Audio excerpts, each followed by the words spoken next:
எங்கள் வாழ்வும் எங்கள் வளமும் மங்காத தமிழென்று சங்கே முழங்கு. மதிப்பிற்குரிய ஆசிரியருக்கும் என் நண்பர்களுக்கும் என் முதற்கண் வணக்கங்கள்.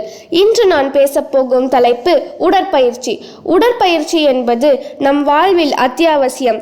ஏனெனில் உடலின் உறுதி உடையவரே உலகின் இன்பம் உடையவராம் என்று கவிமணி தேசிய விநாயகம் கூறியுள்ளார்.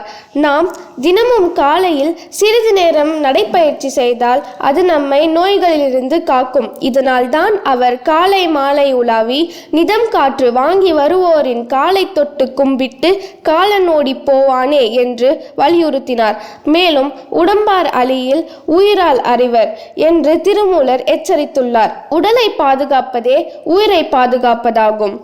இன்றைய இணைய உலகில் நம் திரையின் முன் அமர்ந்து நம்மை நாமே சோம்பேறியாக்குகிறோம். ஆனால் தினமும் உடற்பயிற்சி செய்தால் நம் மூளை சுறுசுறுப்படையும், ஞாபக சக்தி அதிகரிக்கும், தன்னம்பிக்கை தானாகவே வளரும். ஆகையால் நண்பர்களே, இன்று முதல் தினமும் உடற்பயிற்சி செய்வோம், ஆரோக்கியமான வாழ்வை உருவாக்குவோம். நன்றி.